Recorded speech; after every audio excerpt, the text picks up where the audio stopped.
일하는데 막 짜증나고 우리 병원 식사도 맛도 없어가지고 직원식 맛없어 이렇게 하면은 친절한 말이 나올 수가 없겠죠. 그런 부분도 되게 중요한 것 같아요. 어떻게 보면은 이게 직원 복지라고 해야 되나요? 그런 부분이라고 저는 생각해서 어쨌든 뭐 음식은 제가 지금까지 가본 암 전문 병원 중에는 식당이 주방이 제일 큽니다. 자랑인지 모르겠는데 지하에 저희 식당이 있는데 환기 시스템을 많이 해서 혹시 지하 냄새도 없을 뿐더러 온도 습도를 다 조절해 버리니까 이제 곰팡이 이런 게 생길 수가 없어요. 왜냐면 습도가 낮아가지고 저희는 조리할 때는 뭐 습도가 높겠지만은 이제 퇴근하시고 이제 다 하면은 제습기가 가동되거든요. 아니, 항상 가동되고 있죠. 퇴근할 때는 이제 바닥 이제 소독 쫙 청소해서 깨끗하게 만들고 음식물 보관하는 창고나 이런 데는 이제 제습기가 가동이 되죠. 제습기가 가동돼서 습도를 이제 50 이하로 맞춰주니까 곰팡이가 생길 수가 없죠. 저희 같은 경우에는. 그런 부분도 우리 셰프님도 오시면서 굉장히 이제 좋은 부분인 것 같다고 말씀하셨고요. 당연히 냉장고 이런 것도 다 있고요. 상온 보관하는 재료들도 많잖아요.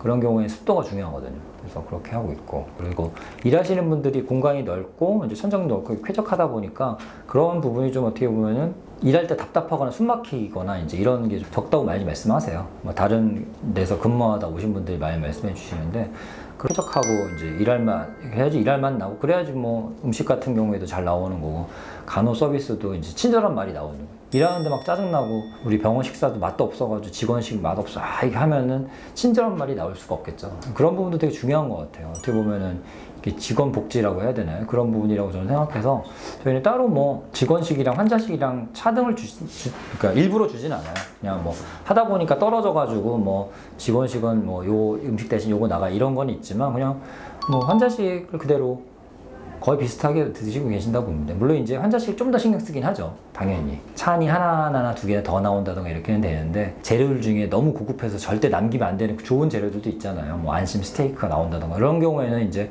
딱 맞춰서 나가기 때문에 이제 못 드시는 직원들도 계시죠. 늦게 가면 못 먹는 거죠. 그런 것들은.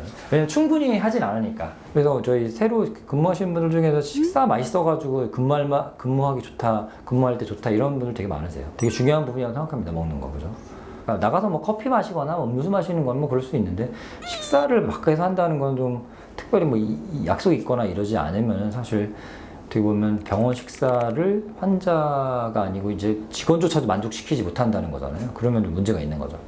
그래서 식사에 신경을 그런 정도로 많이 쓰고 있고, 근데 해보니까 고급 식자재나 비싼 식자재나 이런 고르는 게 중요한 게 아니라 어떻게 조합하느냐, 어떤 신선한 재료를 어떻게 쓰느냐, 그리고 이제 어떻게 조리하느냐 이게 제일 중요하더라고요.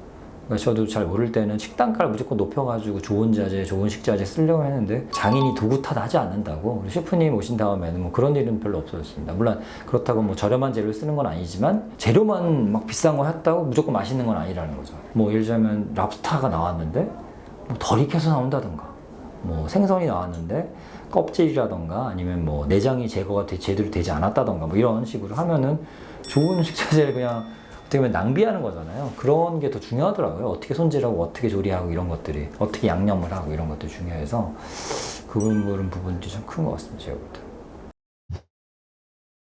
1번은 암 환자들은 영양의 종류보다는 양이에요. 양. 많이 먹을 수 있게 어떻게든 노력한다는 거죠. 저희도 여러 가지 하는데 제한된 자원으로 해야 되니까 한계는 있지만 그래도 뭐 일단 최근에는 식사 컴플레인이 진짜 작년 말부터 셰프님 오신 다음에 많이 줄어드는 것 같아요. 물론 이제 좀 느끼하다 아니면 우리 동네에서는 이렇게 안 해 먹는다, 여기다가 이걸 묻혀야지 라던가 이런 게 있죠. 왜냐면 아무래도 자기 익숙한 것만 먹으려고 하는 것도 있고 또 이런 것도 있습니다. 항암하면은 입맛이 막 써지고 다 이제 어떻게 보면 취향이 좀 변하거든요.